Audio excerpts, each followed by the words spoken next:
प्यारे दोस्तों और साथियों, इंजीनियर विष्णु अग्रवाल का नमस्कार। आज मैं बात कर रहा हूँ इस कॉन्स्टिट्यूशन ऑफ इंडिया। ये भारत सरकार के पब्लिकेशन डिवीजन्स में क्या सेल काउंटर है दिल्ली में, ओल्ड सेक्रेटरी के पीछे। ये मैंने परचेज किया था वहाँ से 2000 में। उससे पहले 1983 में परचेज किया था 32 रुपये का। अब ये मिला 200 रुपये का 2000 में। अब से 5 साल पहले बहुत कीमत बढ़ गई। अब मैं इस मामले में ये जो कॉन्स्टिट्यूशन ऑफ इंडिया है, we the people of India, article 1, तो वो हम जो पीपल हैं इंडिया के सिटीजन, वो कॉन्स्टिट्यूशन के फादर है, बाप है। पीपल्स ने, हमने अडॉप्ट किया कॉन्स्टिट्यूशन को, कॉन्स्टिट्यूशन ने हमें अडॉप्ट नहीं किया है। और इस कॉन्स्टिट्यूशन के 3 बेटे हैं। बाप तो यस सिटीजन पीपल, 3 बेटे हैं। एक है executive headed by president of India, एक पार्लियामेंट एंड स्टेट असेंबलीज, और तीसरा है सुप्रीम कोर्ट। 3 इसके हैं। इसमें एक मैं चौथा भी जोड़ देता हूं, इलेक्शन कमीशन ऑफ इंडिया, जो पार्ट 15 में इस कॉन्स्टिट्यूशन के है। तो कॉन्स्टिट्यूशन ऑफ इंडिया के भी, कॉन्स्टिट्यूशन ऑफ इंडिया का बाप सिटीजन वोटर, उसके 4 बच्चे लगा लिए, सुप्रीम कोर्ट, पार्लियामेंट और एग्जीक्यूटिव प्रेसिडेंट ऑफ इंडिया। तो ये जो है इलेक्शन कमीशन ऑफ इंडिया का बाबा है, बाबा ग्रैंडफादर, वोटर या सिटीजन। अब मैं इसके जो पार्ट 15 है, 15, read be the representation of people's act 1951। मैंने दोनों ही किताबें पढ़ी हैं बहुत। वैसे तो इंजीनियर हूँ, पर शौकीन हो गए लॉ का। मैं इंडिया का सिटीजन हो तो मुझे इंडिया के कॉन्स्टिट्यूशन का भी पता होना चाहिए ना, लॉ का भी तो पता होना चाहिए।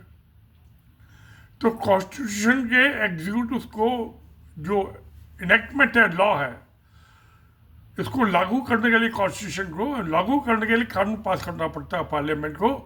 वो है पीपल्स रिप्रेजेंटेशन एक्ट 1951। तो ये दोनों मिला के साथ पढ़ने की जरूरत है।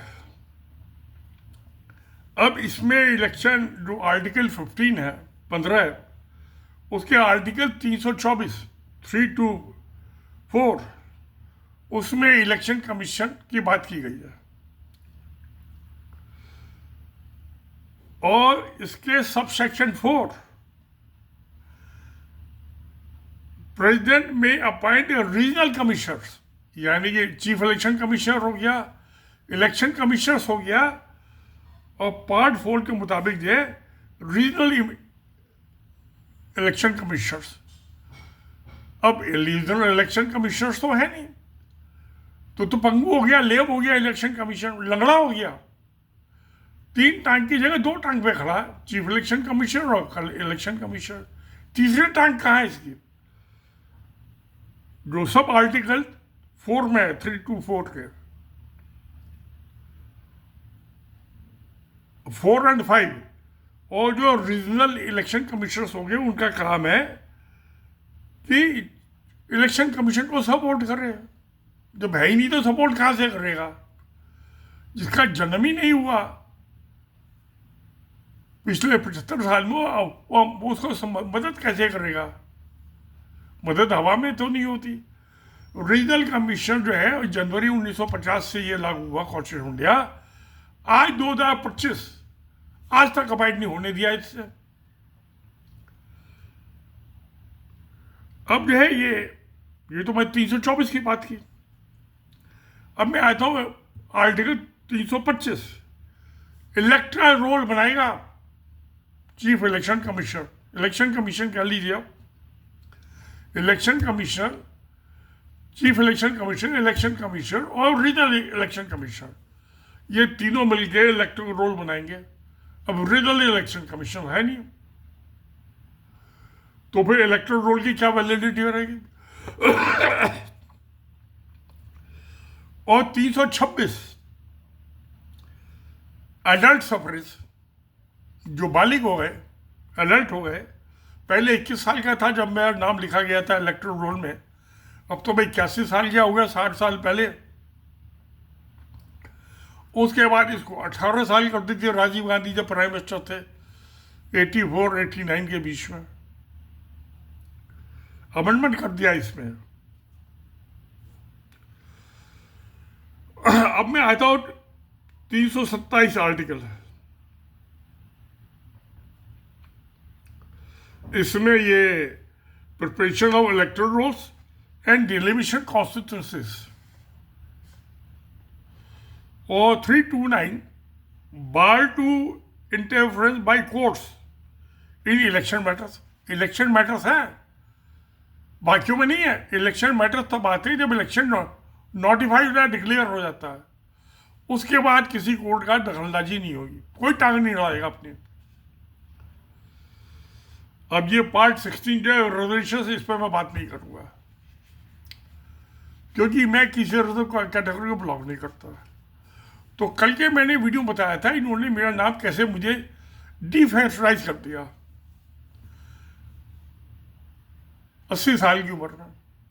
2024 में लोकसभा के इलेक्शंस हुए थे और 2025 में दिल्ली विधानसभा के इलेक्शंस हुए थे।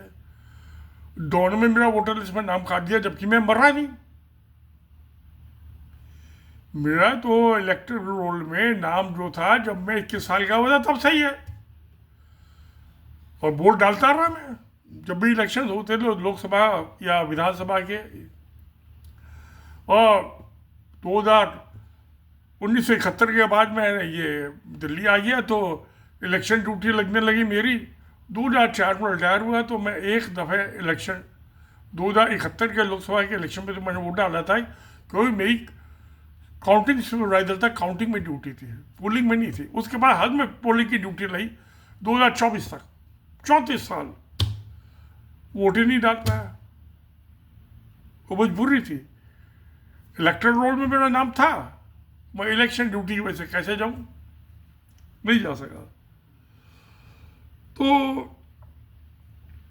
ये तो बात हो गई। मगर मैं कल जो था मैंने वीडियो बनाया था, और मैंने जो इलेक्शन कमीशन के जो 3 आदमी हैं उसमें 2 तो बुद्धू की तरह बैठे रहे।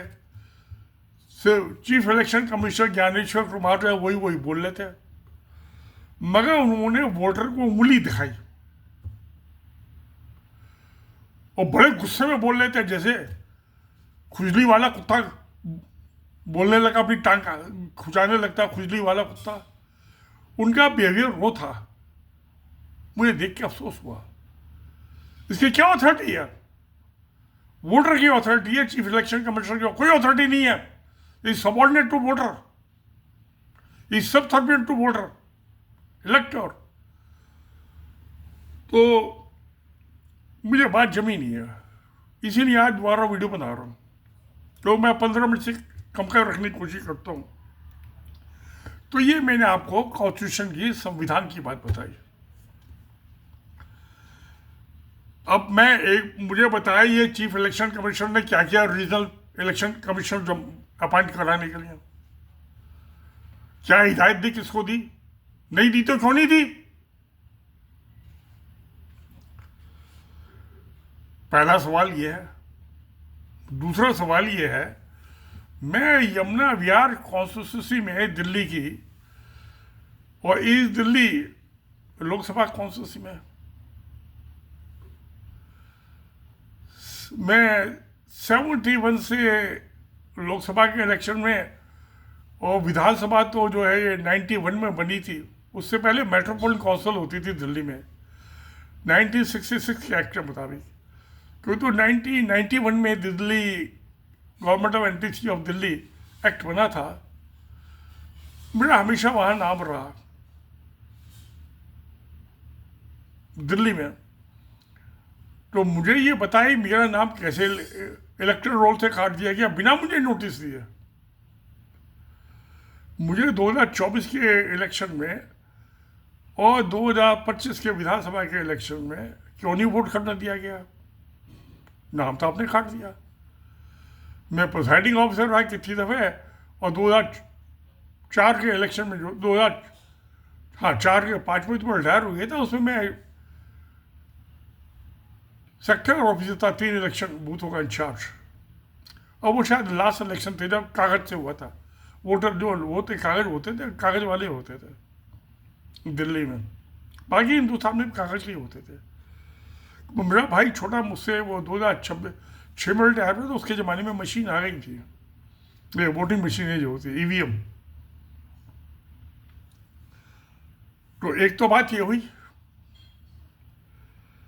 फिर हर इलेक्शन से पहले एक समरी रिवीजन होता है इलेक्शन लिस्ट का। मेरा एड्रेस चेंज हुआ, ना मेरा वही नाम, मेरे फादर का वही नाम, वही कॉन्स्टिट्यूंसी, सिर्फ मेरा एड्रेस चेंज हुआ। मैं मकान मालिक था 40 साल से, और 2.5 साल तक किराएदार हूँ।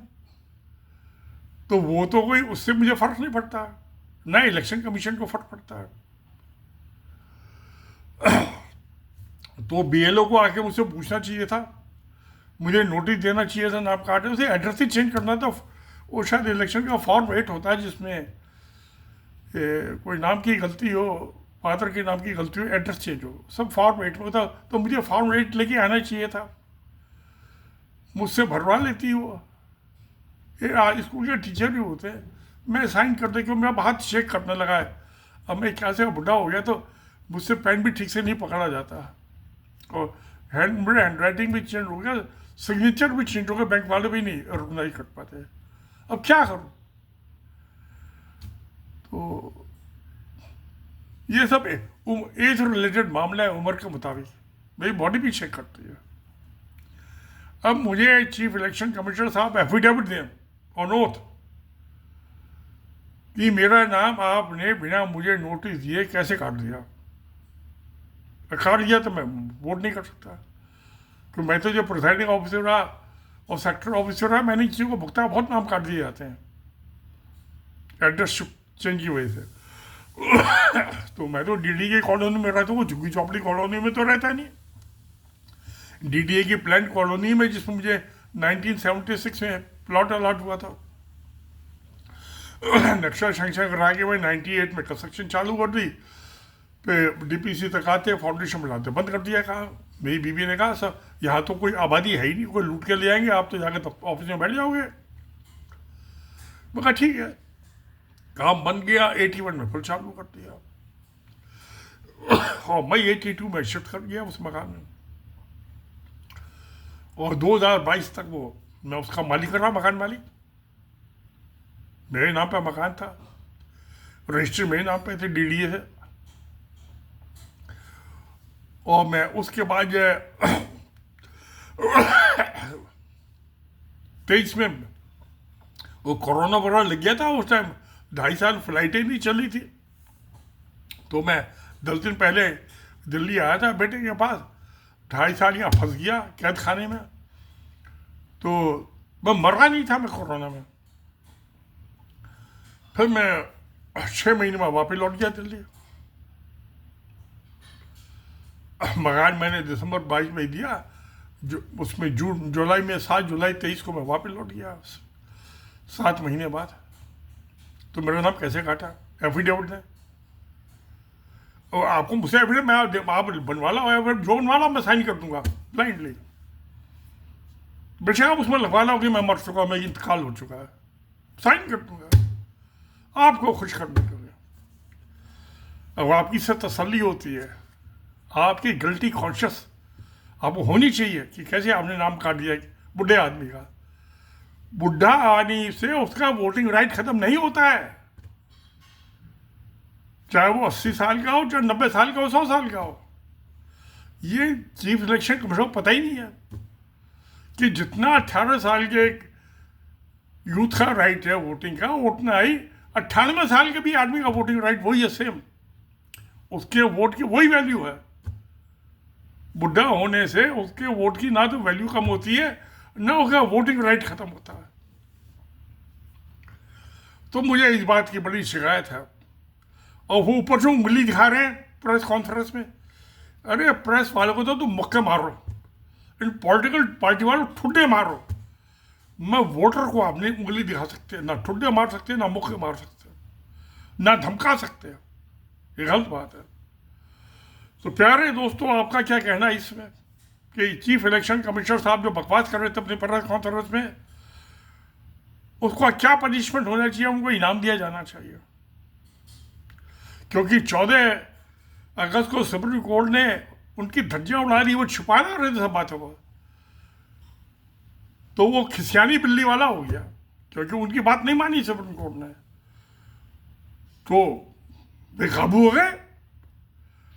17 तारीख को प्रेस कॉन्फ्रेंस बुला दी 4 दिन बाद, और अपनी खुजली डाली शुरू कर दी जनता के ऊपर। अरे भाई, तुमको सुप्रीम कोर्ट का वैसे भी कोई आदमी ओपन होना चाहिए, ट्रांसपेरेंसी होनी चाहिए, ओपननेस होनी चाहिए, वो नहीं है।